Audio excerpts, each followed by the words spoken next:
നമസ്കാരം, JB ജംഗ്ഷനിലേക്ക് സ്വാഗതം. കേരളത്തിന്റെ അഭിമാനമായ വാദ്യകലാകാരൻ, മേളപ്രമാണി ശ്രീ പെരുവനം കുട്ടന്മാരായിരുന്നു കഴിഞ്ഞ ആഴ്ച നമ്മുടെ അതിഥി. അദ്ദേഹത്തിന്റെ ജീവിതരേഖയിലൂടെയുള്ള പ്രയാണം ഈ എപ്പിസോഡിലും തുടരുകയാണ്. കുട്ടേട്ട, അതായത് എനിക്കറിയാം താങ്കളെപ്പോലുള്ള ഒരു ശുദ്ധ കലാകാരൻ്റെ മനസ്സിൽ ഉണ്ടാകുന്ന സ്പന്ദനങ്ങൾ എനിക്ക് മനസ്സിലാകുന്നുണ്ട്. എനിക്ക് താങ്കൾ പിന്നെ വളരെ സൗമ്യനായതുകൊണ്ട് പറയാതെ പറഞ്ഞു വെക്കുകയാണ് ഇപ്പോൾ അത്. പക്ഷെ ഇന്ന് വ്യാപകമായിട്ട് ഈ ശിങ്കാരി മേളം ഇങ്ങനെ പല പല സ്ഥലങ്ങളിലും ഇങ്ങനെ വ്യാപിക്കുകയാണ്. ഒരു പോപ്പുലാരിറ്റി ഒരു പക്ഷേ ഇതിലേക്ക് അല്ല, ശിങ്കാരി മേളത്തിന് പോപ്പുലാരിറ്റി കൂടുന്നു, പോപ്പുലാരിറ്റി ഉണ്ട്, ആയിക്കോട്ടെ. അത് മേളത്തിനെ ഒന്നും ബാധിക്കുന്നില്ല.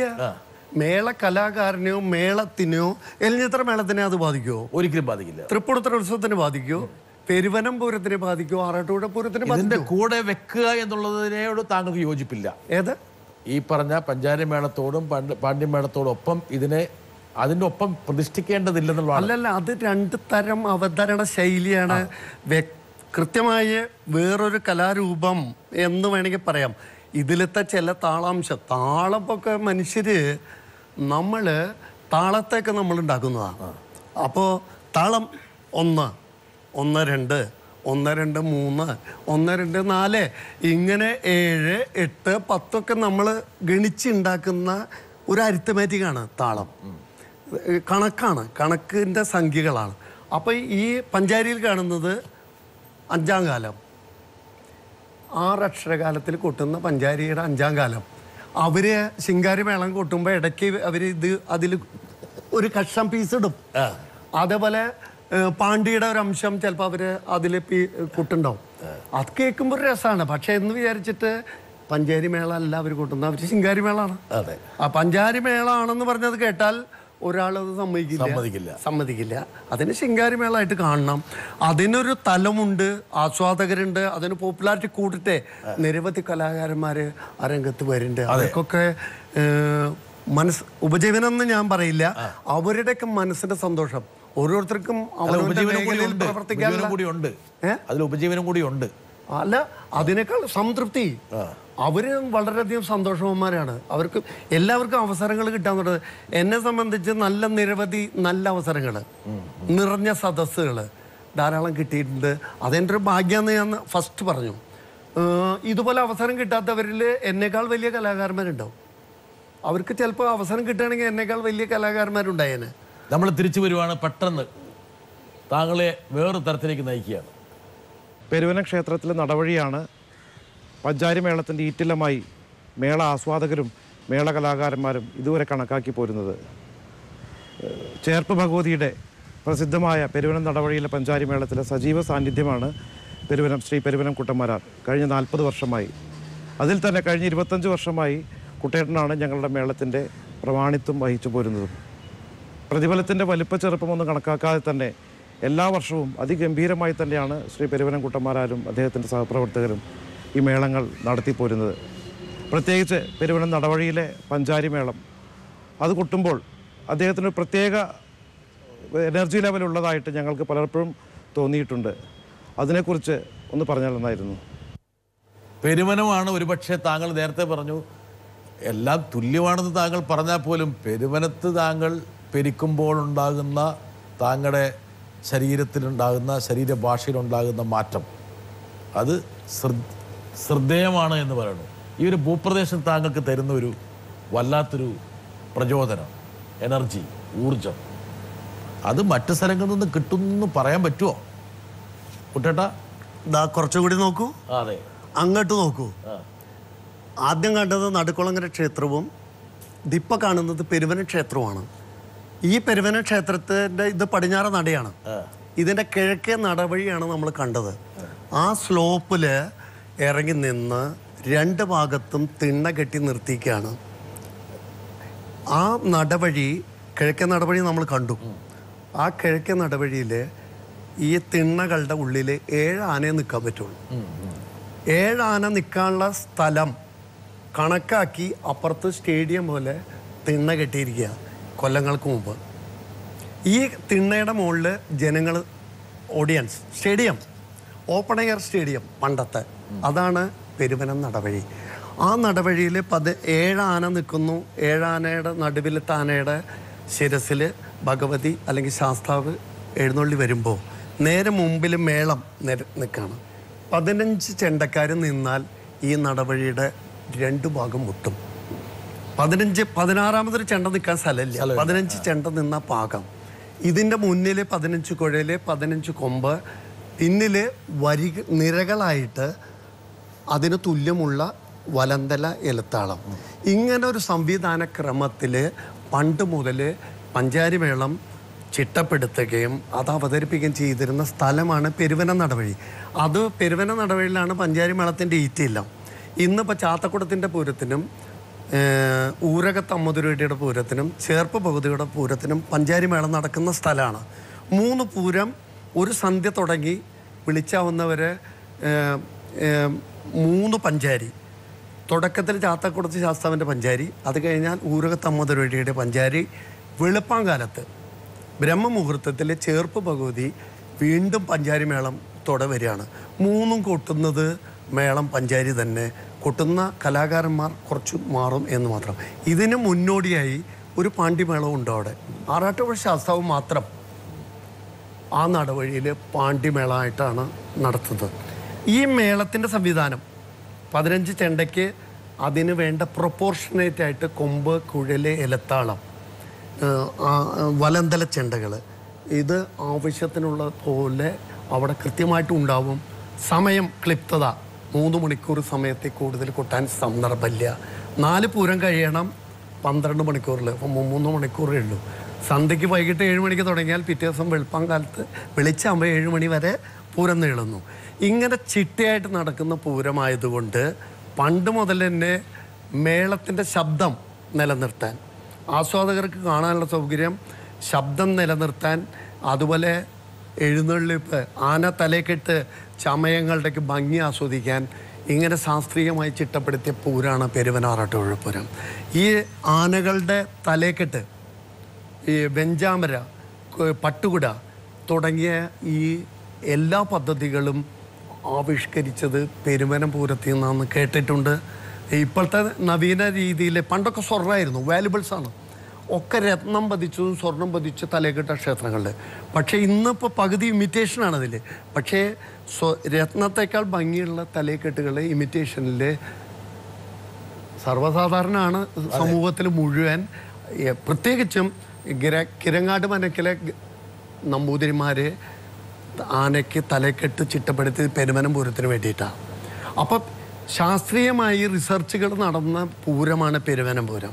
ആ പൂരത്തിലുള്ള താങ്കളുടെ ഭാഗഭാഗം, എൻ്റെ ഭാഗഭാഗം ഞാൻ കൊട്ടുന്നത് ആറാട്ടുപുഴ ശാസ്താവിൻ്റെ പാണ്ഡിമേളാണ്. ആദ്യം ഒരാൾ വരുന്നു, ഇപ്പോൾ ഇവിടെ വരേണ്ട ഒരാളുണ്ട്. പെരുവനക്കാരുടെ ഒരു സ്വകാര്യ അഹങ്കാരങ്ങളിൽ ഒന്നാണ് പഞ്ചാരി. പാണ്ഡി അവിടെ ഇല്ലാണ്ടൊന്നുമല്ല പാണ്ഡി, പക്ഷേ പെരുവനത്തിൻ്റെ പ്രശസ്തി ഒരു വലിയ പങ്ക് ഒരു ആനയും കൊട്ടുമാണ്. 60 100 ചെണ്ടകളെ ഒക്കെ തന്നെ നിയന്ത്രിച്ച് തുടങ്ങിയിട്ട് ആദ്യത്തെ കോല് വീഴുമ്പോൾ ഒടുക്കത്തെ കോല് എത്ര നാഴിക കഴിഞ്ഞ് എപ്പോൾ അവസാനിപ്പിക്കണം എന്നുള്ളതിനെപ്പറ്റി കൃത്യമായ അവഗാഹണ്ട ആ നിലയ്ക്ക് തന്നെ അവിടെ എത്തിക്കുകയും ചെയ്യും. അതാണ് കൂട്ടന്മാരാർക്കുള്ളതായ ഒരു പ്രത്യേകത. താങ്കളും പെരുവനവും തമ്മിലുള്ള ആത്മബന്ധത്തിന്റെ ഒരു അടിക്കുറിപ്പാണ് ഇപ്പം അദ്ദേഹം പറഞ്ഞത്. ഒരാളും കൂടെ വരണമുണ്ട്, ഒരാളും താങ്കളെ കുറിച്ച് പറഞ്ഞ് മതി വരാത്ത ഒരാളും കൂടിയുണ്ട്. ഹായ് കുട്ടേട്ടാ, ഞാൻ കോളേജിൽ പഠിക്കുന്ന സമയത്ത് ഈ നാഷണൽ ഹൈവേയിൽ രാത്രി മേളം കഴിഞ്ഞ് വന്നിട്ട് ബസ് കാത്ത് നിൽക്കുന്ന കുട്ടേട്ടനെ ഞാൻ കണ്ടിട്ടുണ്ട്. പിന്നീട് വളർച്ചയുടെ ഒരു ഘട്ടത്തിൽ ലക്ഷക്കണക്കിന് പ്രേക്ഷകർ നിൽക്കുന്ന പെരുവനം നടവഴിയിൽ മേളം നയിക്കുന്ന കുട്ടേട്ടനെ ഞാൻ കണ്ടിട്ടുണ്ട്. ഇന്നതാ ലോകം മുഴുവൻ കാണുന്ന ഒരു വേദിയിൽ കുട്ടേട്ടൻ നിൽക്കുന്നു. കുട്ടേട്ടൻ്റെ അച്ഛൻ്റെ തലമുറയിലെ കലാകാരന്മാർ ഒരു ചുമലിൽ നെല്ലും ഒരു ചുമലിൽ ചെണ്ടയായിട്ട് നടന്നു പോകുന്ന രംഗം ഞാൻ കണ്ടിട്ടുണ്ട്. ഈ മേള കലാകാരന്മാർ ഈ വളർച്ചയെക്കുറിച്ച് അല്ലെങ്കിൽ കുട്ടേട്ടനെത്തിയിട്ടുള്ള ഈ ഹൈറ്റിനെ കുറിച്ച്, പോയ വഴികളെക്കുറിച്ച് ഒന്ന് പറഞ്ഞു തരാമോ? വലിയൊരു വളർച്ച, അതായത് താങ്കളുടെ പിതാവ്, മുത്തച്ഛൻ, പിന്നെ താങ്കളിലേക്ക് എത്തിയപ്പോൾ ഒരുപക്ഷെ ഈ വാദ്യകലയ്ക്ക് കിട്ടിയ പ്രശസ്തി, താങ്കൾക്ക് കിട്ടിയിട്ടുള്ള വലിയ അംഗീകാരങ്ങൾ, പത്മശ്രീ ഉൾപ്പെടെയുള്ള ബഹുമതികൾ. ഇതൊരു പക്ഷേ കലാസ്നേഹികളെയും ആസ്വാദകരെയും ഒരുപോലെ സന്തോഷിപ്പിക്കുന്നതാണ്. താങ്കളും അതിനെക്കുറിച്ച് ബോധവാനാണല്ലേ? തികച്ചും ബോധവാനാണ്. കാരണം പെരുവനം നടവയിൽ മേളത്തെ ഞാൻ പ്രത്യേകമായിട്ട് കാണുന്നു എന്ന് ആദ്യം ചോദിച്ചു കൊടുത്തു ഞാൻ തുടങ്ങുകയാണ്. പെരുവനം നടവഴി അതിനായിട്ട് ഉണ്ടാക്കിയതാണ്. അവിടെ ആര് മേളം കൊട്ടിയാലും പഞ്ചാരി കേമം തന്നെയാവും. ഞാൻ ഒരു ആറാട്ടവ ശാസ്ത്രൻ്റെ പാണ്ടിമേളം കൊട്ടുന്നു, അവിടെ ചേർപ്പ് ഭഗവതിയുടെ പഞ്ചാരി മേളവും കൊട്ടുന്നു. പാണ്ടിമേളവും പെരുവനം നടവഴിയിൽ കൊട്ടിയാൽ കേൾക്കാൻ കേമം തന്നെയാണെന്ന് മാർച്ച് 29 ഞാൻ ക്ഷണിക്കുകയാണ് പെരുവനത്തേക്ക്. പാണ്ടിമേളം കേൾപ്പിച്ചു തരാം, 3 പഞ്ചാരി മേളം കേൾക്കാം. ചേർപ്പിൻ്റെ പഞ്ചാരിയാണ് ഞാൻ കൊട്ടുന്നത്. പഞ്ചാരി മേളവും കേമം തന്നെയാണ്. പെരുവനം നടവഴിയുടെ സംവിധാനം, അതിൻ്റെ ചിട്ട, പെരുവന പൂരത്തിന് ചിട്ടയാണ് പെരുവനത്തെ മേളത്തെ ഗാതി. അപ്പം ഞാൻ തൃപ്പൂണിത്തുറ കൊട്ടുന്നതും ഇരിഞ്ഞാലക്കുട കൊട്ടുന്നതും പെരുവനത്ത് കൊട്ടുന്ന പഞ്ചാരിയും ഒന്ന് തന്നെയാണ്. പക്ഷേ സംവിധാനത്തിൻ്റെ മാറ്റം കൊണ്ട് മേളങ്ങൾ ശ്രദ്ധിക്കപ്പെടുന്നു. തൃപ്പൂണിത്തുറ മറ്റൊരു തലയ്ക്ക് ശ്രദ്ധിക്കപ്പെടുന്നു. ഇരിഞ്ഞാലക്കുട നടപ്പരയിൽ കൊട്ടുമ്പോൾ വേറൊരു അനുഭവം കിട്ടുന്നു. പെരുവനം നടവഴിയിൽ കൊട്ടുമ്പോൾ എല്ലാം ഓരോ മേളവും താങ്കൾക്ക് നൽകുന്ന അനുഭൂതികളുടെ തലം വേറെ. ഈ നമ്മളുടെ കാരണവന്മാര് നേരത്തെ സൂചിപ്പിച്ചു, പണ്ട് മുതലേ മേളം കേട്ട് പല അകലം വഴിയിൽ നിന്നൊക്കെ ആൾക്കാർ വന്നിരുന്നു, കേട്ടിരുന്നു. അതുപോലെ തന്നെ നമ്മൾ മേളങ്ങൾ കഴിഞ്ഞാൽ ചെണ്ടയും ചുവന്ന് ഞാനും അച്ഛൻ്റെ കൂടെ ചെണ്ടയും തിമലയും കൊണ്ട് വെളുപ്പാങ്കാലത്ത് പരിപാടി കഴിഞ്ഞാൽ മെയിൻ ബസ് സ്റ്റോപ്പിലേക്ക് 5 കിലോമീറ്ററൊക്കെ ഉണ്ടെങ്കിൽ നിസ്സാരമായിട്ട് വർത്തമാനം പറഞ്ഞ് നടക്കും. ഫസ്റ്റ് ബസ് അവിടെ നിന്ന് പോകുമ്പോൾ അതിന് പോകാം എന്നുള്ള നിലയ്ക്ക് 4 കിലോമീറ്റർ നടന്ന്, ഇപ്പോൾ തൃപ്പയാർ ഭാഗത്തേക്കാണെങ്കിൽ ഇടമുട്ടം ആ ഭാഗത്തു നിന്നൊക്കെ നടന്ന് തൃപ്പയാർ വരും. തൃപ്പയാറിൽ നിന്ന് ഫസ്റ്റ് ബസ് ചേർപ്പിലേക്ക് 5:30 വരിക. അപ്പോൾ 5:30 അവിടെ ചെന്നാൽ ഫസ്റ്റ് ബസ്സിന് പോവാം. നടക്കാറുണ്ട്. ചിലപ്പോൾ ഞങ്ങൾ ബസ് സ്റ്റോപ്പിൽ ചെല്ലുമ്പോൾ പേപ്പർ വണ്ടി വരും. ഈ പേപ്പർ ഇടുന്ന വണ്ടി അതിനു മുമ്പ് അതിൽ കുറച്ച് പേർക്ക് കയറാം. ആ പേപ്പർ വണ്ടിയിൽ കയറിയാൽ ഈ ബസ് ഫെയർ കൊടുത്താൽ മതി, അവർ സ്പോട്ടിലിറങ്ങും. അങ്ങനെ ബുദ്ധിമുട്ടി നടന്ന ഒരു കാലഘട്ടം പൂർവികരുടെ കാലത്ത്. എന്തിന് 10 കിലോമീറ്ററോളം നടന്ന് അച്ഛൻ്റെയൊക്കെ കാലഘട്ടത്തെ അവർ നടന്നുണ്ട്. ഞാനും ചെണ്ടയും കൊണ്ട് 15 കിലോമീറ്റർ നടന്ന അനുഭവം കുട്ടിക്കാലത്ത് എനിക്ക് ഉണ്ട്. എല്ലാം മാറി. ഇപ്പം മാറി.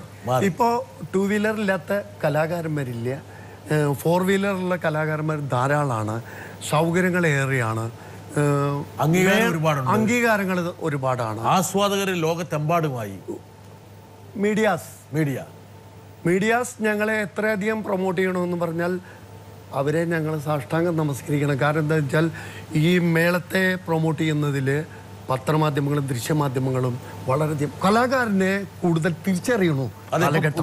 തൃശ്ശൂർ പൂരമൊക്കെ ടെലികാസ്റ്റ് ചെയ്യുമ്പോൾ അത് ലോകത്തെമ്പാടുമുള്ള ആസ്വാദകർ കണ്ടുകൊണ്ടിരിക്കുകയാണ്. അതാണ് ഞങ്ങൾക്ക് ഇപ്പോൾ ഒരു താരപരിവേഷം കിട്ടുന്നത്. ഒരാളും കൂടെ വരട്ടെ. നമസ്കാരം കുട്ടിയേട്ടാ. ഒരുപാട് കാലമായിട്ട് കുട്ടിയേട്ടനോട് നല്ല പരിചയമുള്ളതല്ലേ. കുട്ടിയേട്ടൻ്റെ മകളുടെ ഡാൻസിനൊക്കെ ഞാൻ കുറേ ഇടയ്ക്ക് വായിക്കുകയൊക്കെ ഉണ്ടായിട്ടുണ്ട്. കുട്ടിയേട്ടൻ ചെണ്ടയും ഞാൻ ഇടയ്ക്ക് വേണമെങ്കിൽ തന്നെയും നമ്മൾ രണ്ട് മേഖലയിലാണ്. ഇത്രയും പ്രഗത്ഭനായ പ്രശസ്തനായ മേള ചക്രവർത്തിയായിട്ട് അറിയപ്പെടുമ്പോഴും ഒരു ഫ്യൂഷൻ രംഗത്തേക്ക് അങ്ങനെ അധികം കാണാറില്ല കുട്ടിയേട്ടനെ. എന്തുകൊണ്ടാണ് അത് താല്പര്യക്കുറവാണോ അതോ അത് ഇഷ്ടമില്ലാത്തതുകൊണ്ടാണോ? ഒന്നും പറയൂ ചേട്ടാ. തൃശ്ശൂർ പൂരത്തിനോട് അനുബന്ധിച്ച് 2 കൊല്ലം മുമ്പ് കേരള ഗവൺമെൻറ് ഒരു പരിപാടി ഉമയാൾപുരം ശിവരാം മൃദംഗം കൺസെർട്ട് ഒരു ഫ്യൂഷനായിട്ട് ചെയ്തു. തൃശ്ശൂരിൻ്റെ ഒരു ചെണ്ടക്കാരൻ അതിൽ പങ്കുചേരണമെന്ന് അദ്ദേഹം ആഗ്രഹം പ്രകടിപ്പിച്ചു, എന്നോട് പറഞ്ഞു. അപ്പം ഞാൻ സാധാരണ നിലയ്ക്ക് ഈ ഫ്യൂഷൻ പരിപാടികൾ കൃഷ്ണകുമാർ പറഞ്ഞ പോലെ അപൂർവമായിട്ട് പങ്കെടുക്കാറുള്ളൂ. പക്ഷേ അദ്ദേഹം എന്ന് പറയുന്ന വലിയ മൃദംഗ ചക്രവർത്തിയുടെ മുന്നിൽ ഒപ്പം ഇരിക്കാൻ ഭാഗ്യം കിട്ടാന്ന് പറഞ്ഞത് എൻ്റെ മഹാഭാഗ്യം. അതും തൃശ്ശൂരിൻ്റെ ഒരാൾ ആയിട്ട് എനിക്ക് പങ്കെടുക്കാൻ കഴിഞ്ഞത് വേറൊരു അംഗീകാരം. ഞാൻ അദ്ദേഹത്തോടൊപ്പം ഫ്യൂഷനിൽ പങ്കെടുത്തു. ഈ കൃഷ്ണകുമാറും അത് ദിക്സാക്ഷിയാണ്. ഫ്യൂഷനിൽ പങ്കെടുത്തു. പരിമിതികൾ ഏറെയുണ്ട്. ഉമയാൾപുരം സാറ് അങ്ങ് ദൂരത്ത്, ഞാൻ തൃശ്ശൂർ തന്നെയാണ്. അപ്പോൾ അതുകൊണ്ട് എനിക്ക് തൃശ്ശൂരാന്നുള്ള ധൈര്യമുണ്ട്. അതുകൊണ്ട് വളരെ നന്നായി പ്രോഗ്രാം ചെയ്തു. അത് കഴിഞ്ഞപ്പോൾ ഗവൺമെൻറ് ഒഫീഷ്യൽസ് അവരുടേതായ മാമൂൽ റെമ്യൂണറേഷനൊക്കെ തന്നു. സ്റ്റേജിൽ നിന്ന് ഇറങ്ങിയപ്പോൾ ഉമാളിയാൾപുരം സാറ് എൻ്റെ കയ്യിൽ ഫർദർ 3000 രൂപ തന്നു. അപ്പോൾ സാറേ എനിക്ക് പ്രതിഫലം അപ്പുറത്തുനിന്ന് തന്നല്ലോ എന്ന് പറഞ്ഞു. ഇത് അടുത്ത പരിപാടിയുടെ അഡ്വാൻസ് ആണെന്ന് പറഞ്ഞു അദ്ദേഹം. അത് പറഞ്ഞപ്പോൾ തന്നെ ഞാൻ നേരത്തെ പറഞ്ഞ പോലെ വെട്ടിൽ വീണു എന്നൊരു തോന്നലുണ്ട്.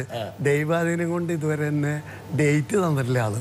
എന്നുവെച്ചാൽ അദ്ദേഹത്തിന് തിരക്ക് കൂടുതലും നിരവധി കലാകാരന്മാരുമായിട്ടുണ്ട്, അല്ലെങ്കിൽ അദ്ദേഹം മറന്നു. അത് കാരണം ഫ്യൂഷനിൽ പങ്കെടുക്കാൻ എനിക്ക് ഭയമില്ല, അല്ലെങ്കിൽ താല്പര്യക്കുറവില്ല. സാധ്യതകൾ വന്നാൽ ഇനിയും പങ്കെടുക്കുകയും ചെയ്യും.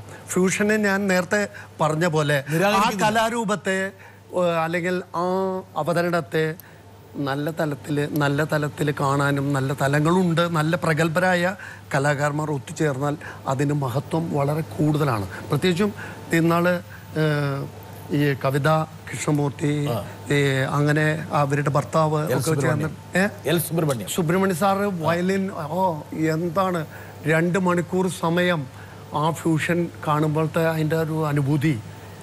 അവരുടെ മകൻ ഒപ്പം വയലിൻ വായിക്കുന്നു. അപ്പം അതിൻ്റെയൊക്കെ ഒരു സന്തോഷം നമ്മളുടെ മേളം പോലെ തന്നെ നമുക്ക് ഫ്യൂഷനുകൾക്ക് സാധ്യതയുണ്ട്, ഒരുപാടുണ്ട്. ഒരാൾ വരുന്നു, വരട്ടെ. മേളകലയുടെ ഉത്തുംഗതയിൽ നിൽക്കുമ്പോഴാണ് പ്രിയപ്പെട്ട പെരുവനംകുട്ടന്മാരൊക്കെ പത്മശ്രീ ലഭിച്ചത്. ഈ പത്മശ്രീ ഒരു ഭാരമായിട്ട് തോന്നിയിട്ടുണ്ടോ എപ്പോഴെങ്കിലും? അതൊരു ഭാരമാണോ? ഒരു ഭാരമല്ല. പത്മശ്രീ കിട്ടിയത് മേളക്കലയ്ക്കാണ്. അതുകൊണ്ട് എനിക്കൊരു ഭാരമില്ല. ഞാൻ പത്മശ്രീ അങ്ങനെ തന്നെ എൻ്റെ പൂർവികർക്ക് മേളത്തെ സംരക്ഷിച്ചു കൊണ്ടുവന്ന ആൾക്കാർ, എൻ്റെ ഗുരുനാഥന്മാർ, അതുപോലത്തെ ഇതിനു മുമ്പ് പ്രഗത്ഭർ പല്ലാവൂർ അപ്പുമാരാർ, പെരുവന അപ്പുമാരാർ, ചക്കംകുളം അപ്പുമാരാർ, തൃപ്പേക്കുളം അപ്പുമാരാർ, അച്യുതമാരാർ. തൃപ്പേക്കുളം അച്യുതമാരാർ അടുത്താണ്, 90 വയസ്സ് കഴിഞ്ഞിട്ടാണ് അദ്ദേഹം മരിക്കുന്നത്. അദ്ദേഹമൊക്കെ ഉപാസിച്ചുണ്ടാക്കിയ കലയ്ക്ക് അങ്ങോട്ട് പത്മശ്രീ കൊടുത്തു. എൻ്റെ ഭാരം ഒതുക്കി.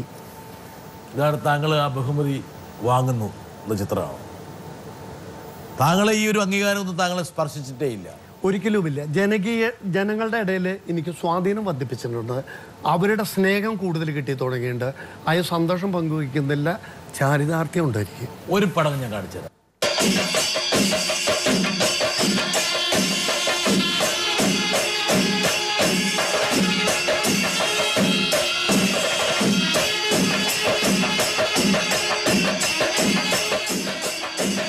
കുട്ടേട്ടനും മട്ടന്നൂരും ഇടതും വലതും, ജയറാം നടുക്ക്. കുട്ടേട്ടൻ്റെ ഒരു വാചകം ഞാൻ വായിച്ചിട്ടുണ്ട്, കലാകാരൻ്റെ പ്രകടനം ഗാലറിക്ക് വേണ്ടി ആകരുതെന്ന്. ഒരുപക്ഷെ ഇത് ഒരു ഗാലറിക്ക് വേണ്ടിയുള്ള ഒരു പ്രകടനമായിരുന്നു? ഒരിക്കലും അല്ല. വേണമെങ്കിൽ ആൾക്കാർക്ക് വിമർശിക്കാം. ഇല്ല, ഇതിന്റെ ഇത് ഫസ്റ്റ് സ്റ്റാൻസ, പിന്നെ താങ്കൾ സെക്കൻഡ് സ്റ്റാൻസ, തേർഡ് സ്റ്റാൻസ. 3 പത്മശ്രീക്കാര് ഞങ്ങൾ ചേർപ്പിൽ സമ്മേളിക്കുകയാണ്. 3 പേരും ചേരണം. താങ്കൾ ഉദ്ദേശിക്കുന്നത്? അല്ല, മോഹൻലാൽ മമ്മൂട്ടി ഒരുമിച്ച് അഭിനയിക്കുമോ? അല്ല, അഭിനയിച്ച പടങ്ങളുണ്ട്. ഹരികൃഷ്ണൻസ്, പിന്നീട് 2020 എന്നൊക്കെ പറഞ്ഞ പടങ്ങളുണ്ട്. പക്ഷെ അതൊക്കെ സാധാരണഗതിയിൽ അവർ രണ്ടുപേരും ഒരുമിച്ച് അഭിനയിക്കാറില്ല. അല്ല, ഉപാധികളുണ്ട്.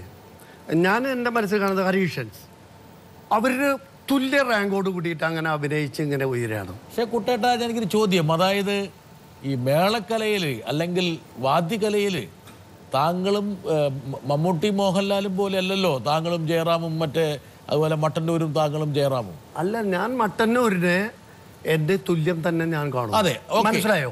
ജയറാമിനെ കാണുന്നത് ചെണ്ടക്കാരനായിട്ടല്ല എന്നെ തുല്യം കാണുന്നത്. അദ്ദേഹം ഒരു സിനിമാ നടൻ, അദ്ദേഹത്തിന്റെ ഒരു പത്മശ്രീ ഹോൾഡറാണ്. അപ്പൊ ഞങ്ങൾ 3 പത്മശ്രീ ഹോൾഡേഴ്സ് എന്നുള്ള നിലയ്ക്ക് ഞങ്ങൾ തുല്യല്ലേ? ആ തുല്യമുള്ള കലാകാരന്മാർ ചേർപ്പിൽ വരുമ്പോൾ, ഞാൻ ചേർപ്പുകാരനാകുമ്പോൾ അതിഥി ദേവോ ഭവ. ഒരു പോയിന്റ് ഉണ്ട് അതിനകത്ത്. എന്തായാലും ജയറാമിനെ പോലുള്ളൊരു കലാകാരൻ, നല്ല ഒരുപക്ഷെ എന്താ പറയേണ്ട, ഈ കലയെ നന്നായി സ്നേഹിക്കുന്ന ഒരു അഭിനേതാവാണ്. അദ്ദേഹത്തിന് കിട്ടിയൊരു അംഗീകാരം കൂടിയാണ് നിങ്ങൾ രണ്ടുപേരും ഇടതും വലതെന്ന് അല്പനേരമെങ്കിലും അദ്ദേഹത്തിനെ നടുക്ക് നിർത്തിയിട്ട് ഈ പറഞ്ഞ പോലെ ഈ കലാരൂപത്തെ പ്രകടിപ്പിച്ചത്. അതിൽ ആ രംഗത്തിൽ ഒന്നുകൂടി ശ്രദ്ധിക്കാം. ഞങ്ങൾ 3 പേരും കൈകൊണ്ട് തന്നെയാണ് കൊട്ടിയത്. ഞങ്ങൾക്കൊരു വിഷമം ഉണ്ടായില്ല. 3-ാം കാലം 4-ാം കാലം 5-ാം കാലം തന്നെ കൊട്ടിയെ. പഞ്ചാരിയാണ് കൊട്ടിയത്. കയ്യും കോലുമായിട്ട് തന്നെയാണ് കൊട്ടിയത്. അദ്ദേഹമായിട്ട് ചെയ്തത് ഞങ്ങൾ ഒരു ഈഗോ ക്ലാഷ് ഇല്ലാതെ പരസ്പര ബഹുമാനത്തോടെ Padma Shri holders equal status maintain ചെയ്യാൻ ഒരു എക്സിബിഷനായിട്ട് നടത്തിയൊരു സ്റ്റേജ് പ്രോഗ്രാമാണ്. അത് ഗാലറിക്കാണെന്ന് ഒരിക്കലും ധരിക്കരുത്. കലാകാരൻ്റെ ഐക്യം ഈ മേളകലയെ കൂടുതൽ തീർച്ചയായിട്ടും ഞാൻ പിന്നെ കുട്ടേട്ട താങ്കൾ പറഞ്ഞ സംഭവത്തെ ഞാൻ പൂർണ്ണമായി ഉൾക്കൊള്ളുക. എന്ന കാരണം എന്ന് വെച്ചാൽ ഒരു പക്ഷേ പലപ്പോഴും ഒരു കലാരൂപത്തിൻ്റെ പ്രശസ്തിക്ക് വേണ്ടിയിട്ട് പല രീതിയിലുള്ള പ്രൊമോഷൻസ് വേണ്ടി വരും. നമ്മൾ പഴയ കാലഘട്ടമല്ല, ഈ കാലഘട്ടത്തിൽ ഉദാഹരണം ഒരു ടെലിവിഷൻ്റെ സാധ്യത ഉപയോഗിക്കേണ്ടി വരും. ഇപ്പോൾ തൃശ്ശൂർ പൂരം ലൈവ് ടെലികാസ്റ്റ് ലോകം മുഴുവൻ കാണുന്നു. അത് കലയുടെ ഒരു എന്താ പറയുക, ഒരു പ്രോത്സാഹനത്തിനും അതുപോലെ അതിൻ്റെ ഒരു വ്യാപനത്തിനും വഴിവെക്കുന്നു. ആ അർത്ഥത്തിൽ അതിനെ ഞാൻ കാണുന്നു. സാമുദായികമായി കിട്ടുന്ന ആനുകൂല്യങ്ങളുടെ ബലത്തിൽ നിലനിന്ന് പോരുന്ന ഒരു നിലനിൽപ്പിനപ്പുറമായിട്ട് ഏതെങ്കിലും ഒരു വാദ്യരംഗത്ത് അതിശക്തമായി കൊണ്ടിരിക്കുന്ന സാമുദായികതയ്ക്കെതിരെ, സാമുദായികമായ വിഭാഗീയതയ്ക്കെതിരെ എന്തെങ്കിലും സംസാരിച്ചതായിട്ടോ അല്ലെങ്കിൽ അതിനുവേണ്ടി നിലപാടുകൾ എടുത്തതായിട്ടോ അല്ലെങ്കിൽ ഏതെങ്കിലും പുതിയൊരു കമ്പോസിഷൻ ഉണ്ടാക്കിയതായിട്ടോ അടുത്ത തലമുറയ്ക്ക് ഉപകാരപ്പെടുന്ന ഒരു ഗ്രന്ഥരചനയോ അല്ലെങ്കിൽ മറ്റ് സമുദായത്തിൽപ്പെട്ട ആളുകൾക്ക് പുതിയ തൻ്റെ കല പകരുന്ന തരത്തിലുള്ള ജനകീയവൽക്കരണമോ അത്തരത്തിലുള്ള സംഭാവനകളൊന്നും അദ്ദേഹത്തിൻ്റെ ഭാഗത്തുനിന്ന് ഉണ്ടായിട്ടില്ല എന്നുള്ളത് വളരെ സങ്കടകരമാണ്. ഒരു വിമർശനമാണ്. Okay, welcome. ഈ അഭിമുഖത്തിൻ്റെ ഒരു പ്രത്യേകത എന്ന് വെച്ചാൽ എല്ലാ തലങ്ങളിൽ നിന്നും നമ്മൾ കാണുകയാണ്. എനിക്കറിയാം. ഒരുപക്ഷെ താങ്കളെ വിമർശിക്കാൻ എൻ്റെ കയ്യിലൊന്നുമില്ല. എനിക്ക് ബഹുമാനവും ആദരവും മാത്രമാണുള്ളത്. പക്ഷേ ഒരു സാധാരണ പ്രേക്ഷകൻ, അദ്ദേഹത്തെ നിങ്ങൾക്ക് അറിയാമായിരിക്കും. അറിയാം. അദ്ദേഹത്തെക്കാൾ കൂടുതൽ അദ്ദേഹത്തിന്റെ അച്ഛനെ അറിയാം. ഞേരളത്തിന് രാമപുതുവാള് എനിക്ക് ആചാര്യന്റെ തുല്യമാണ്. അദ്ദേഹത്തിന് ധാരാളം ആതിഥ്യം അരുളാനും അദ്ദേഹത്തിന്റെ കൂടെ ഈവൻ ഇടയ്ക്ക കൊട്ടാനും അദ്ദേഹം പാട്ട് പാടുന്നത് കാണാനും കേൾക്കാനും ഒരുമിച്ച് ദിവസങ്ങൾ ചെലവാക്കാൻ സാധിച്ചിട്ടുള്ള ആളാണ്. അതൊരു അനുഗ്രഹമായിട്ട് കണക്കാക്കണം. അപ്പം ഞേരളത്തിൻ്റെ മകൻ ചോദിക്കുന്നത് ഒരുപക്ഷെ ഇതിൻ്റെ സാമുദായിക ആ സമവാക്യങ്ങൾക്ക് അപ്പുറത്തേക്ക് പോയിക്കൊണ്ട് ഒരു സാമൂഹ്യ പ്രതിബദ്ധതയുടെ തലം പ്രദാനം ചെയ്യാൻ കുട്ടേട്ടൻ ശ്രമിക്കുന്നുണ്ടോ, ശ്രമിക്കേണ്ടതില്ലേ? കൊടുക്കുന്ന ചോദ്യമാണ്. ചോദ്യം വലുതാണ്, ഉത്തരം സിമ്പിളാണ്. കുട്ടേട്ടൻ എന്ന് വിളിക്കുന്നത് ഞാൻ നേരത്തെ പറഞ്ഞ നല്ല മേളവേദികളിൽ ഞാൻ മേളം കൂട്ടുന്നതുകൊണ്ടാണ്. നല്ല മേളക്കാരനായി നല്ല മേളവേദികളിൽ പ്രവർത്തിക്കാൻ സാധിച്ചതിൻ്റെ ആഫ്റ്റർ ഇഫക്റ്റാണ് എനിക്ക് കിട്ടുന്ന അംഗീകാരങ്ങളും നേട്ടങ്ങളും. ഇതൊന്നും ഞാൻ എൻ്റെ വ്യക്തിപരമായ നേട്ടമാണെന്ന് ഇതുവരെ പറഞ്ഞിട്ടില്ലല്ലോ. എല്ലാം കലയ്ക്കുള്ളതാണ്, പൂർവികർക്കുള്ളതാണ്, ഗുരുക്കന്മാർക്കുള്ളതാണ്, ഈ കലയുടെ പ്രത്യേകതയ്ക്കുള്ളതാണെന്നല്ലേ ഞാൻ പറഞ്ഞിട്ടുള്ളൂ. എനിക്ക് ഇതിനെ ചെയ്യാൻ പറ്റിയത് ഇതിനെ നിലനിർത്തുക, സംരക്ഷിക്കുക. നേരത്തെ ഞാൻ പറഞ്ഞു, പഴമ തനിമ നിലനിർത്തിക്കൊണ്ട് ഒരു പ്രൊട്ടക്ഷൻ കൊടുക്കേണ്ട ഒരു കാലഘട്ടത്തിലാണ് ഞാൻ ഇപ്പോൾ നിൽക്കുന്നത്. മേളക്കലയ്ക്ക് അതിൻ്റേതായ പഴമ നിലനിർത്തിക്കൊണ്ട് തനിമ, നേരത്തെ പറഞ്ഞ പോലെ കോല് കൊട്ടുന്നു, കൈ കൊട്ടുന്നു, കൈ കൊണ്ട് കൊട്ടുന്നത് 2 കോലുകൊണ്ടും കൊട്ടിയാൽ എന്താ വിരോധം? കോല് തിരിച്ചു പിടിച്ച് കൊട്ടിയാലും ശബ്ദം കേൾക്കും. ചെണ്ടയിൽ കോല് തിരിച്ചു പിടിച്ച് ഇങ്ങനെ കൊട്ടിയാലും ശബ്ദം കേൾക്കും എന്ന് പറയുന്ന ഒരു കാലഘട്ടത്തിൽ പ്രവർത്തിക്കുമ്പോൾ ഞാൻ മേളത്തിന് വേണ്ട സംവിധാനം, പലപ്പോഴും മേളം ഇന്ന് പ്രചാരം കൂടി. അതിന് കാരണം അദ്ദേഹത്തിൻ്റെ ചോദ്യം, താങ്കൾ ആ ഒരു മേഖലയിൽ ഒരു കുലപതിയാണ്. അതിൽ താങ്കൾക്ക് കിട്ടിയിരിക്കുന്ന അംഗീകാരങ്ങൾ, താങ്കളുടെ ആരാധകരുടെ എണ്ണം, താങ്കൾ ഒരുപക്ഷെ താങ്കൾക്കുള്ള സ്വാധീനം ഒക്കെ ഉണ്ട്. അതിനെ വേറൊരു തലത്തിലേക്ക് മാറ്റാൻ കുട്ടേട്ടൻ ശ്രമിക്കുന്നുണ്ടോ, ശ്രമിക്കേണ്ടതില്ലേ? അതാണ് ഞാൻ പറയുന്നത്. എനിക്കുള്ള നേട്ടം ഈ സംവിധാനത്തിൽ നിന്ന് പ്രവർത്തിച്ചുകൊണ്ട് കിട്ടിയതാണ്. മനസ്സിലായോ? അത് ഞാൻ ഉത്തമ വിശ്വാസമുണ്ട്, അത് ഞാൻ നിലനിർത്തുന്നു. ഞാൻ ചെയ്യുന്ന സേവനം എന്ന് പറയുന്നത് ഈ മേളക്കലയെ അതിൻ്റെ പഴമ നിലനിർത്തിക്കൊണ്ട് സംരക്ഷിക്കാൻ, അല്ലെങ്കിൽ പ്രധാനപ്പെട്ട വേദികളിലൊക്കെ നല്ല രീതിയിൽ നല്ല അവതരണങ്ങൾ എൻ്റെ പ്രവർത്തനത്തിൻ്റെ ഉത്തരവാദിത്തം ഏകദേശം തീർന്നു. സാമൂഹ്യ വ്യവസ്ഥിതി സമൂഹത്തിൻ്റെ മാറ്റത്തിന്, സമൂഹ നന്മയ്ക്ക്, ജീവകാരുണ്യം, ഇങ്ങനെ പല മേഖലകളുണ്ട്. എന്നാൽ കഴിയുന്ന സഹായങ്ങളൊക്കെ ഞാൻ ചെയ്യാം, ഏത് തരത്തിൽ വേണമെങ്കിൽ. അത് മേളത്തിൽ എൻ്റേതായ ഭാഗത്തുനിന്ന് സംഭാവനകൾ അദ്ദേഹത്തിൽ നിന്ന് ഉണ്ടായില്ല എന്ന് പറഞ്ഞാൽ മേളത്തെ മാറ്റിമറിച്ച് മറ്റൊന്നാക്കാൻ എനിക്ക് പറ്റില്ല. മേളത്തെ മേളമാക്കിയിട്ടേ ഞാൻ അവതരിപ്പിക്കുള്ളൂ. അതല്ല ഉദ്ദേശം. ഞാൻ താങ്കൾക്കൊരു ജീവിത ലക്ഷ്യമുണ്ട്, ലക്ഷ്യമുണ്ട്. അത് നിറവേറ്റുന്നത് അതില് സാമൂഹ്യമായ മാറ്റം. നേരത്തെ പറഞ്ഞു കുലം, കുലത്തൊഴിൽ, എല്ലാ കുലവും കുലത്തൊഴിലും മാറിക്കൊണ്ടിരിക്കുകയാണ്. അതെ. ഇന്ന് വ്യക്തമായ സുപ്രീം കോടതി വിധിയായാലും മറ്റ് ഭരണ രംഗങ്ങളിൽ നിന്നുള്ള ഓർഡറുകളൊക്കെ അനുസരിച്ച് കൃത്യമായി നിയമം പാലിച്ചാൽ ഞാനൊന്നും മാറ്റേണ്ട, നിയമം തന്നെ മാറും. പക്ഷെ സമൂഹം അത് അംഗീകരിക്കാൻ തയ്യാറല്ല, നമ്മൾ നിയമം പാലിക്കാൻ തയ്യാറല്ല. നിയമം തെറ്റിക്കുന്നത് ആരാണ്? നമ്മൾ തന്നെയാണ്. നിയമം ഉണ്ടാക്കുന്നത് നമ്മളാണ്. സുപ്രീം കോടതി വിടുതിയുണ്ട്, കേരള ഗവൺമെൻറ് ഓർഡറും ഉണ്ടെങ്കിൽ അതനുസരിച്ച് പ്രവർത്തിച്ചാൽ ഇവിടെ ഈ വ്യവസ്ഥിതി മുഴുവൻ മാറും. എല്ലാ നിയമം എന്തായി വ്യക്തമായി. ഒരാളെ ഞാൻ കാണിക്കാം.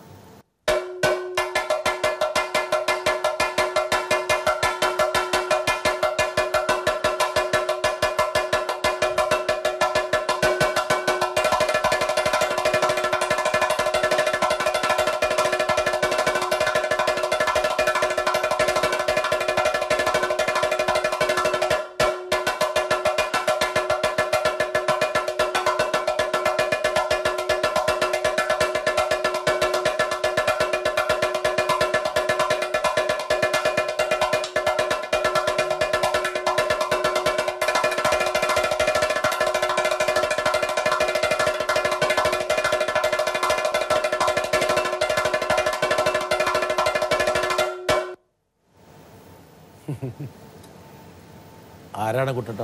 എൻ്റെ മകനാ.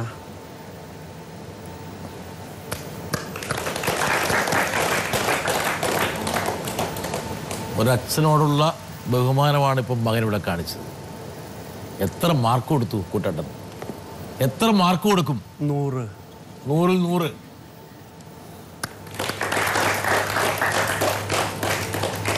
ഒരു മേളപ്രമാണിയെ മകനിൽ കാണുന്നുണ്ടോ? മോഹൻലാലില്ല, അയാൾ എൻ്റെ മകൻ എന്ന നിലയിൽ നാളെ അയാളാണ് മേളപ്രമാണി എന്ന് ഞാൻ കരുതുന്നില്ല. വാദ്യം പഠിപ്പിക്കുന്നു, തായമ്പക അരങ്ങേറ്റം കഴിഞ്ഞു, മേളം കൂട്ടുന്നു. കുട്ടി പഠിച്ചു വരികയാണ്. പഠിച്ച് നല്ലൊരു മേഖല കണ്ടെത്തി പ്രവർത്തിക്കാൻ കഴിഞ്ഞ നല്ല ഒരു പ്രയോക്താവായി മാറിയാൽ മേളപ്രമാണിയാവാം, തായമ്പക്കാരനാവാം, കഥകളിക്കുട്ടുകാരനാവാം. ഞാൻ ചെയ്ത മേഖലയിൽ മേളപ്രമാണി തന്നെ ആവണമെന്ന് എനിക്ക് നിർബന്ധമില്ല. ഞാൻ കഥകളിക്കൊട്ട് കുറച്ച് പഠിച്ചിട്ടുണ്ട്, പക്ഷേ കഥകളി രംഗത്ത് എനിക്ക് പ്രവർത്തിക്കാൻ സാധിച്ചില്ല. നല്ല കഥകളിക്കൊട്ടുകാരനായാലും കലാകാരനാണ്, നല്ല തായമ്പക്കാരനായാലും കലാകാരനാണ്. മേളക്കാരനാവണതിന് എനിക്ക് വിരോധമില്ല. പക്ഷേ എൻ്റെ സ്വാധീനം അതിലുണ്ടാകരുത്. അതിൻ്റെ പുറത്ത് അദ്ദേഹത്തിന് ഒരു എൻകറേജ്മെൻറ്റ്സ് വേണ്ട. കൃത്യമായി കൊട്ടുപഠിച്ച് പ്രവർത്തിച്ച് വിജയിക്കട്ടെ എന്ന് ഞാൻ മനസ്സാ പ്രാർത്ഥിക്കുന്നുണ്ട്. കലാകാരൻ എന്നല്ലേ. ആകാതിരിക്കാം, അദ്ദേഹം കലാകാരനായിരിക്കണം. അതാണ് താങ്കളുടെ ആഗ്രഹം. താങ്കളുടെ പേരിൽ ഒരു മേളപ്രമാണിത്വം അദ്ദേഹത്തിന് കിട്ടേണ്ടതില്ല, വ്യക്തമാണ്. അതല്ലേ താങ്കൾ ഉദ്ദേശിച്ചത്? താങ്കളുടെ പേരിൽ താങ്കളുടെ മകനായതുകൊണ്ട് അദ്ദേഹം നാളെ ഒരു മേളപ്രമാണിയായി കാണണമെന്നില്ല. അതെ, മറിച്ച് സ്വന്തം കഴിവുകൊണ്ട് ആ ഒരു സ്ഥാനം കരഗസ്ഥമാക്കുകയാണെങ്കിൽ സന്തോഷമേ ഉള്ളൂ. ധന്യനാണ്. എന്തായാലും താങ്കൾക്കൊരു പ്രതീക്ഷയുണ്ട് മകനിൽ. പ്രതീക്ഷയുണ്ട്. ഉണ്ട്. അതായത് പ്രതീക്ഷയുണ്ട്. പ്രതീക്ഷിക്കുന്നതിൽ തെറ്റൊന്നുമില്ല. അതിനുള്ള ഒരു കഴിവും സാഹചര്യവും എനിക്ക് കിട്ടിയ സാഹചര്യം സൗകര്യം കിട്ടുവാണെങ്കിൽ പ്രതീക്ഷയുണ്ട്. ഒരാളും കൂടെ വരട്ടെ. അച്ഛനോട് എനിക്കൊരു ചോദ്യമില്ല, ഒരു ചെറിയൊരു ലെസൺ അച്ഛൻ്റെ അടുത്തുനിന്ന്. അത് എങ്ങനെയാണെന്ന് അച്ഛൻ്റെ വാക്കുകളിലൂടെ അറിഞ്ഞാൽ കൊള്ളാമെന്നുണ്ട്. അതായത് അച്ഛൻ ഇപ്പോൾ പെരുമാറുമ്പോഴും നമ്മളോടായാലും വീട്ടിലെന്നല്ല പുറത്തും അച്ഛന് ഏത് മേഖലയിൽ ഏതൊരു സോഷ്യലായിട്ട് എവിടെയൊക്കെ മിങ്കിൾ ചെയ്യുന്നു, അച്ഛൻ്റെ സഹപ്രവർത്തകരായിരുന്നാലും അച്ഛൻ്റെ ഗുരുക്കന്മാരോടായാലും അച്ഛൻ്റെ അച്ഛൻ്റെ മേഖലയിൽപ്പെട്ടവർ മാത്രമല്ല നമ്മുടെ നാട്ടുകാരോടായാലും നമ്മൾ ഓരോരുത്തരോടും അച്ഛൻ പെരുമാറുന്ന ഒരു രീതിയുണ്ട്. അതായത് ആ ഒരു വിനയം, ആ ഗ്രൗണ്ടഡ്നെസ്, ഇത്രയും ഒരു ഹൈറ്റ്സിൽ ഇരുന്നിട്ടും അച്ഛന് അത് സാധിക്കുന്നു. അത് ഇന്നത്തെ തലമുറ, ഞങ്ങളെ അടക്കമുള്ള ഇന്നത്തെ തലമുറയ്ക്ക് അതൊരു വലിയൊരു പാഠമാണ്, ഒരു വലിയൊരു മെസ്സേജാണ് അച്ഛൻ്റെ ലൈഫിൽ കൂടെ തരുന്നത്. അത് ഞാൻ എപ്പോഴും നോക്കിക്കാണാറുണ്ട്. പക്ഷെ എനിക്കൊരിക്കലും അത് നേരിട്ട് ചോദിക്കാൻ പറ്റിയില്ല. ഈ ഒരു പ്രോഗ്രാമിലൂടെ ഞാനത് അച്ഛൻ്റെ അടുത്ത് അതൊരു ചോദ്യം എന്നുള്ള രീതിയിലല്ല, അത് എങ്ങനെയാണ് അച്ഛനത് സാധിക്കുന്നതെന്ന് ഒന്ന് അറിഞ്ഞാൽ കൊള്ളാം. എനിക്ക് വലിയ സംതൃപ്തിയുണ്ട്. എന്താ കാരണം എന്ന് വെച്ചാൽ ഭാര്യയ്ക്കും മകൾക്കൊക്കെയുള്ള വളരെ പ്രസക്തമായ ചോദ്യങ്ങൾ ചോദിക്കാൻ JB ജംഗ്ഷൻ വേദിയായല്ലോ എന്നുള്ളതിൽ. അപ്പോൾ ഞാൻ കൃത്യമായും ഭാര്യയോടും മകളോടും വേണ്ട വിധത്തിൽ അവർക്കുടെ ചോദ്യങ്ങളും അവരുടെ സംസാരം തന്നെ കുറവാണെന്ന് തോന്നുന്നില്ലല്ലോ. ഇല്ല, അങ്ങനെയല്ല ഞാൻ ഉദ്ദേശിച്ചത്. ഒരുപക്ഷെ ഈ ചോദ്യങ്ങൾ അതിന്റെ പരിപൂർണതയിലേക്ക് പോകണമെങ്കിൽ അതായത് JB ജംഗ്ഷനിലൂടെ ചോദിക്കുന്നതായിരിക്കും നല്ലതെന്ന് അവർ തോന്നി. എന്നെ വലിയ വിശ്വാസം അവർക്ക്. അത് JB ജംഗ്ഷന്റെ ഒരു ആരാധകരാണ് അവര്. അതുകൊണ്ട് അവരുടെ വിശ്വാസം, നേരത്തെ പറഞ്ഞതും വിശ്വാസമാണ്, ഇപ്പൊ പറയുന്നതും വിശ്വാസമാണ്. വിശ്വാസം ഉള്ളത് കൊണ്ടാണ് എന്നോട് ചോദിക്കാതിരുന്നത്. മനസ്സിലായോ? എന്തായാലും ചോദ്യത്തിന്റെ ഉത്തരം, സ്ഥാനമാനങ്ങൾ വരും പോവും, മനുഷ്യനായിരിക്കുക, പരിമിതമായ ആവശ്യങ്ങളും ജീവിത സൗകര്യങ്ങളും നമുക്കൊക്കെ ആവശ്യമുള്ളൂ. ആർഭാടങ്ങളും മറ്റ് ജാടകളൊക്കെ മാറ്റിവെക്കാൻ നമുക്ക് കഴിയും. വേണമെങ്കിലും നമുക്ക് കൊണ്ടു നടക്കാൻ. വീടാണിത്, വീടും തൊടിയൊക്കെയാണ് അല്ലേ? അതെ. ഒരു ഗ്രാമീണ ഭംഗിയെല്ലാം ചുറ്റിലും ഉണ്ട്, നിറഞ്ഞു നിൽക്കുകയാണ് പാചജന്യം. എന്തായാലും താങ്കളുടെ ആ ഒരു ഫിലോസഫി ഒരുപക്ഷെ ഈ കാലഘട്ടത്തിൽ ആരും ജീവിതത്തിലേക്ക് കൊണ്ടുവരേണ്ട ഒരു സംഭവമാണ്. എന്താ കാരണം എന്ന് വെച്ചാൽ സമൂഹവും ആരാധകരും ആസ്വാദകരും നൽകിയിട്ടുള്ള സ്ഥാനമാനങ്ങളാണ്.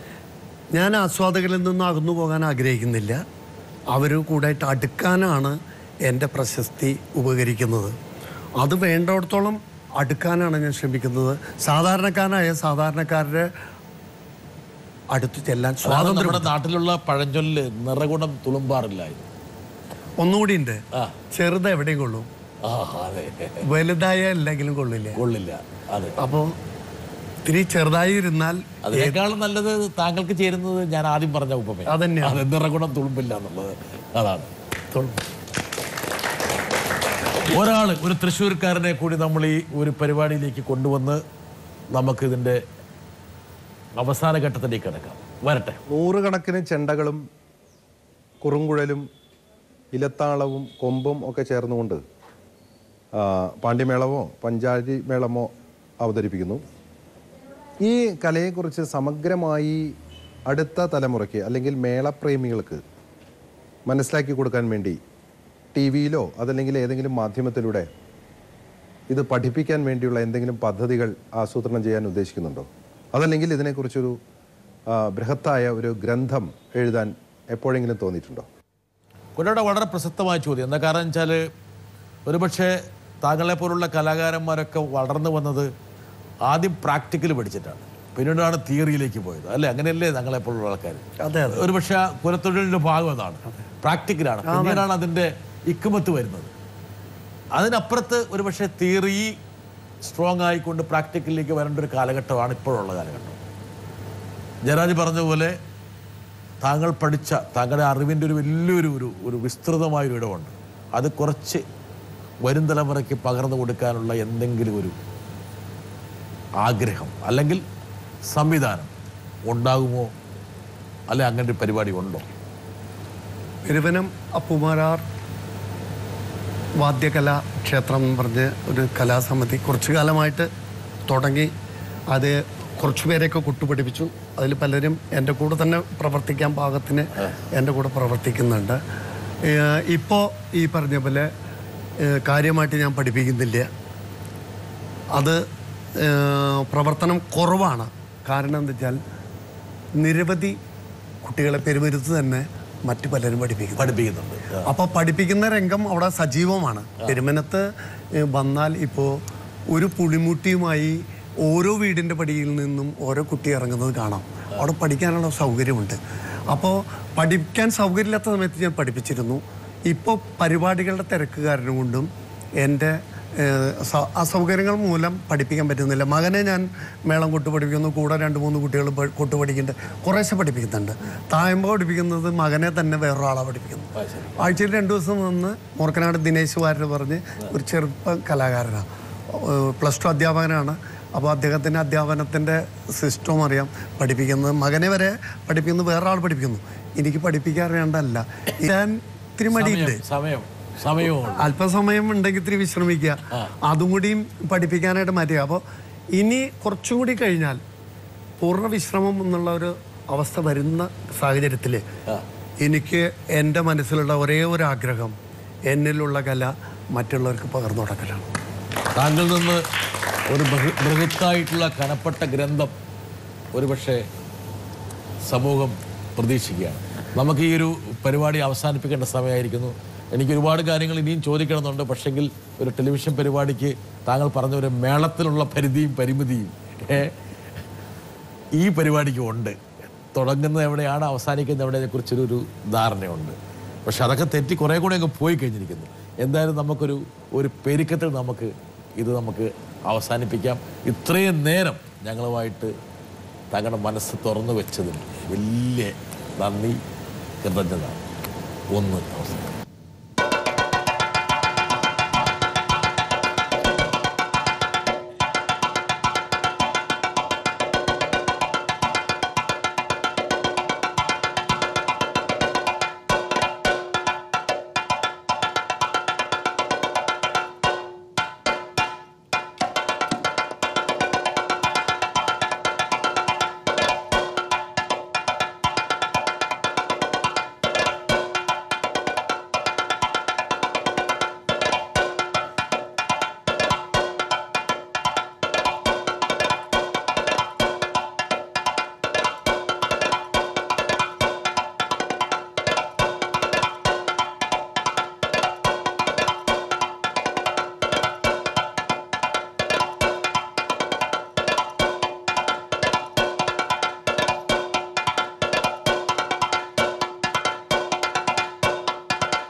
ഇനിയും JB ജംഗ്ഷനിൽ താങ്കൾ വരണം.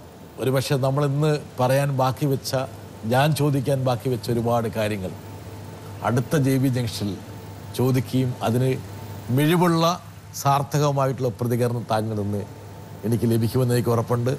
ഞാൻ നേരത്തെ പറഞ്ഞ പോലെ മേളത്തിൻ്റെ സാധ്യതകളും പരിമിതികളും ഉള്ളതുപോലെ തന്നെ ടെലിവിഷൻ പരിപാടിക്ക് അതിൻ്റെ പരിമിതിയുണ്ട്. എന്തായാലും താങ്കളെപ്പോലെ ഒരുപക്ഷെ കേരളത്തിൻ്റെ അഭിമാനമായിട്ടുള്ള കൂട്ടേട്ടനെ പോലെ ഒരാളെ JB ജംഗ്ഷനിൽ കിട്ടിയതിൽ സന്തോഷമുണ്ട്. ഇനിയും താങ്കളുടെ മേളങ്ങൾക്ക് സാക്ഷിയാകാനും ഒരു ആസ്വാദകനാകാനും എന്നെപ്പോലെ ലക്ഷക്കണക്കിന് ആൾക്കാർക്ക് കഴിയട്ടെ എന്ന് ആശംസിച്ചുകൊണ്ട് ഈ രംഗത്ത് താങ്കൾ ഇനിയും ഒരുപാട് കാലം മുമ്പോട്ട് പോകട്ടെ എന്ന് ആശംസിച്ചുകൊണ്ടും നിർത്തുന്നു. എലിഞ്ഞിത്ര മേളം കഴിയുമ്പോൾ, തൃപ്പൂണിത്തുറോത്സവം കഴിയുമ്പോൾ, പെരുവന ആറാട്ടോട് പൂരം കഴിയുമ്പോൾ ഇനിയും അടുത്ത പൂരത്തിന് വരണം, കൊട്ടണം എന്ന ക്ഷണവും മനസ്സിലെ മോഹവുമായിട്ടാണ് ഞാൻ പോരാറ്. JB ജംഗ്ഷനിൽ സാധിച്ചതിൽ കൃതാർത്ഥതയുണ്ട്, നന്ദിയുണ്ട്. Thank you കുട്ടേട്ട.